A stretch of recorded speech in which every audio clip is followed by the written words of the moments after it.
नहीं हो पा रही, जिसको हम कहते हैं मेल एब्जॉर्प्शन। डाइट के अंदर नॉर्मल आ रहा है लेकिन मेल एब्जॉर्प्शन की वजह से जो है वो आयरन एब्जॉर्ब नहीं हो पा रहा है, जिसकी वजह से आयरन डेफिशिएंसी एनीमिया प्रोड्यूस हो रहा है। अब वो कंडीशन बहुत कौन सी है, वो बहुत सिंपल सी बात है कि अगर डायरिया हो गया किसी को, तो डायरिया के अंदर डेफिनेटली एब्जॉर्प्शन जो है वो डिक्रीज हो जाती है आयरन की और तमाम इलेक्ट्रोलाइट्स की और मिनरल्स की, तो उसमें आयरन डेफिशिएंसी हो जाएगी। अगर किसी को स्टेटोरिया है तो स्टेटोरिया के अंदर भी आयरन डेफिशिएंसी एनीमिया हो सकता है। स्प्रू एक डिजीज है आयरन की जिसकी जो मेल एब्जॉर्प्शन करवाती है, तो स्प्रू के अंदर भी ये हो सकता है। और अगर किसी ने गैस्ट्रेक्टोमी अगर किसी की हुई भी है, यानी स्टोमक किसी का रिमूव हुआ हुआ है आइदर पार्शियल और टोटल, तो उसमें भी क्योंकि स्टोमक एक बहुत अहम रोल प्ले करता है आयरन की एब्जॉर्प्शन में, तो अगर किसी की गैस्ट्रेक्टोमी हुई भी है तो उसमें भी मेल एब्जॉर्प्शन की वजह से आयरन डेफिशिएंसी एनीमिया हो सकता है। तो ये दो कॉजेज हो गई।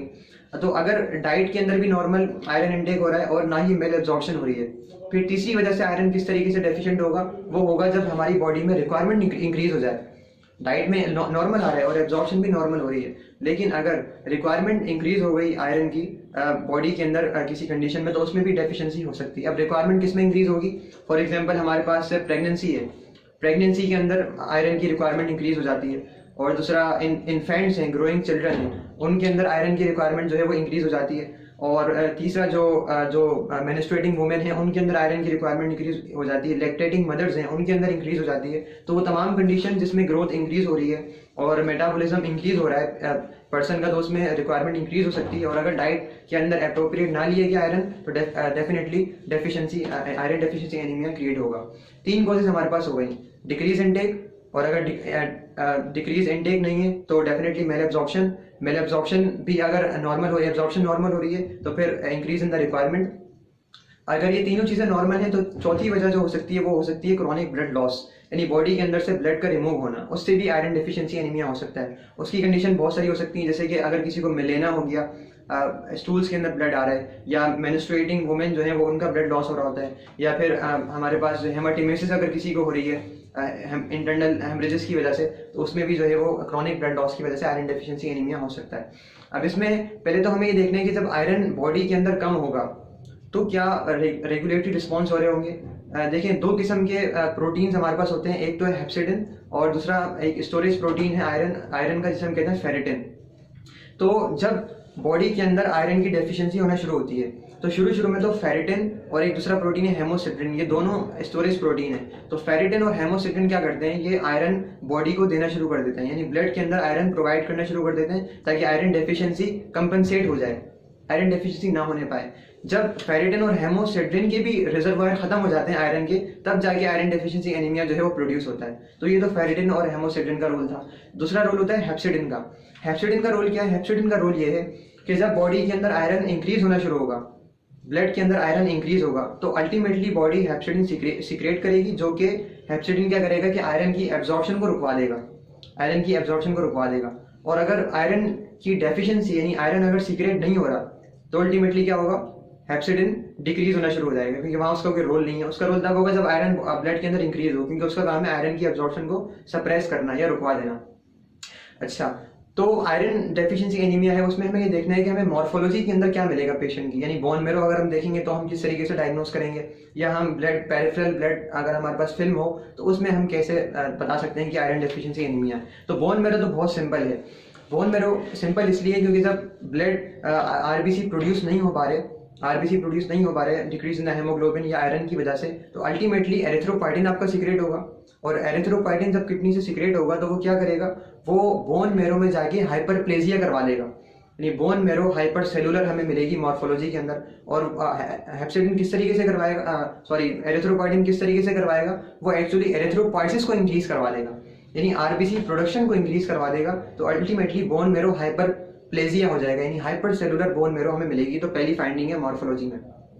फिर हम जब ब्लड फिल्म की तरफ आएंगे तो ब्लड फिल्म में हमें क्या क्या मिल सकता है। नंबर 1, हमें ब्लड फिल्म के अंदर मिलेगा माइक्रोसिटिक हाइपोक्रोमिक एनीमिया,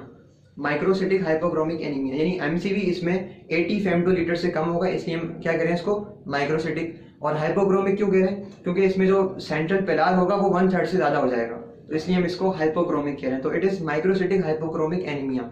इसके अलावा हमें इसमें पोइकिलोसाइट्स मिल सकते हैं। पोइकिलोसाइटोसिस उसको कहते हैं जिस एनीमिया के अंदर आरबीसी की शेप डिफरेंट हो, मुख्तलिफ किस्म के मुख्तलिफ शेप्स के अगर आरबीसी मिले तो उसे हम कहते हैं पोइकिलोसाइटोसिस। तो यहाँ आयरन डेफिशिएंसी एनीमिया के अंदर हमें पोइकिलोसाइटोसिस मिलेगा। इसके अलावा जो है हमें पेंसिल सेल्स मिल सकते हैं हमें आयरन डेफिशिएंसी एनीमिया के अंदर, जो हमने डिस्कस किया था कि एलोंगेटेड सेल्स होते हैं, रेक्टेंगुलर टाइप्स पेंसिल सेल्स मिल सकते हैं, पोइकिलोसाइट्स मिल सकते हैं, और माइक्रोसिटिक हाइपोक्रोमिक एनीमिया हमें ब्लड फिल्म के ऊपर जो है मिलेगा। तो ये तो थोड़ी सी मॉर्फोलॉजी मैंने आपसे डिस्कस की।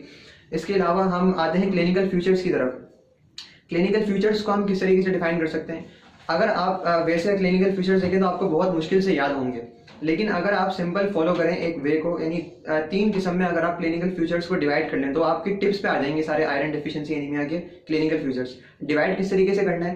पहले तो आप पहली कैटेगरी में डिवाइड करें कि वो एंजाइम जिनमें आयरन एज अ को फैक्टर काम कर रहा होता है, यानी जिन एंजाइम को आयरन की जरूरत होती है, अगर वो एंजाइम डेफिशिएंट हो जाए, यानी आयरन डेफिशिएंसी होगी तो उन एंजाइम्स की भी डेफिशिएंसी हो जाएगी, आम सी बात है। तो अगर उन एंजाइम्स के अंदर डेफिशिएंसी हो गई तो पेशेंट के साथ क्या होगा?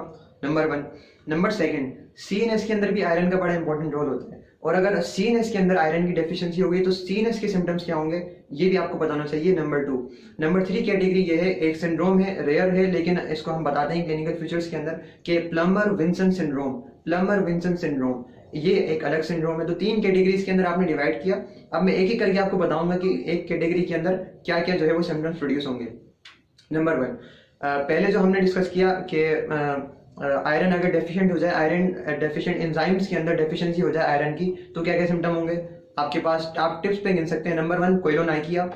कोइलोनाइकिया क्या होता है? अगर स्पून शेप नेल्स हमारे हो जाएं तो उन्हें हम कोइलोनाइकिया कह रहे होते हैं, स्पून शेप नेल्स। तो नंबर 1 हमें कोइलोनाइकिया मिलेगा। नंबर 2 हमारे पास मेल एब्जॉर्प्शन हो जाएगी, मेल एब्जॉर्प्शन सिंड्रोम हमारे पास हो जाएंगे। और नंबर 3 हमारे पास एट्रोफिक ग्लोसाइटिस हो जाएगा। तो ये 3 चीजें आपको याद रखनी है अगर एंजाइम डेफिशिएंसी हो जाए आयरन की। नंबर 1 कोइलोनाइकिया, यानी स्पून शेप नेल्स, नेल्स की शेप जो है वो स्पून की तरह हो जाए। और नंबर 2 एट्रोफिक ग्लोसाइटिस, यानी आपकी जो टंग है उसकी इन्फ्लेमेशन हो जाए। और नंबर 3 जो है मेल एब्जॉर्प्शन अगर हो जाए। फिर सेकंड नंबर पे हमने डिस्कस किया था कि आयरन अगर सीएनएस के अंदर आयरन की डेफिशिएंसी हो जाए तो क्या होगा।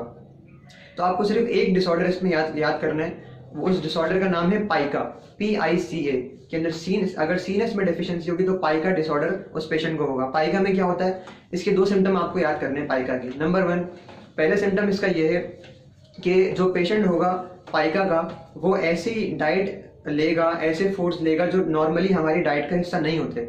फॉर एग्जाम्पल जैसे किसी ने मट्टी खाना शुरू कर दी, किसी ने जो है वो कच्चा आटा खाना शुरू कर दिया।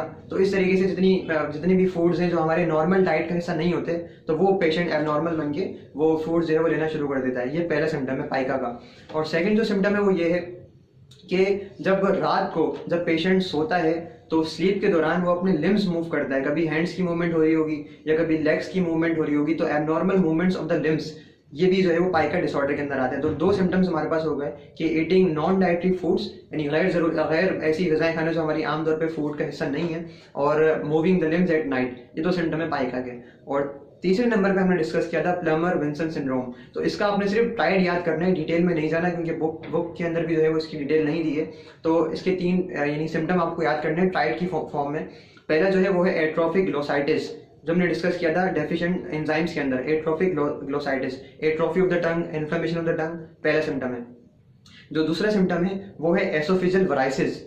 जैसे कि आपको पता है पोर्टल हाइपरटेंशन हो जाती है तो उसमें एसोफेजियल वेन्स जो है वो इंगॉर्ड्स हो जाती हैं, वो टॉर्शियस हो जाती हैं, तो उसको हम एसोफेजियल वराइसिस बोलते हैं। तो ये सेकंड सिम्टम है प्लमर विंसन सिंड्रोम का। Number 1 atrophic glossitis, number 2 oesophageal varices, और नंबर 3 है जो जैसे कि पता है हमें माइक्रोसिटिक हाइपोक्रोमिक एनीमिया।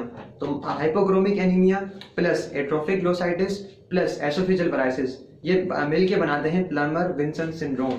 तो ये तो क्लिनिकल फीचर्स हो गए। अब उसके आखिरी में हम डिस्कस करते हैं डायग्नोसिस, कि हम डायग्नोस किस तरीके से करेंगे। तो डायग्नोसिस करना बहुत आसान है कि आप अगर डिक्रीज हेमोग्लोबिन आपको मिल रहा है तो it will lead to iron deficiency anaemia. अगर डिक्रीज आपको आयरन मिल रहा है ब्लड के अंदर तो वो आयरन डेफिशिएंसी एनीमिया को इंडिकेट कर रहा है। अगर डिक्रीज फेरिटिन मिल रहा है तो वो आपको आयरन डेफिशिएंसी एनीमिया इंडिकेट कर रहा है। डिक्रीज ट्रांसफेरिन इसमें होगा, लेकिन इसमें एक चीज इंक्रीज होगी, वो आपको याद करना है कि transferrin iron binding capacity, TIBC, यानी जो ट्रांसफेरिन की आयरन को बाइंड करने की जो कैपेसिटी है वो इसमें इंक्रीज हो जाएगी,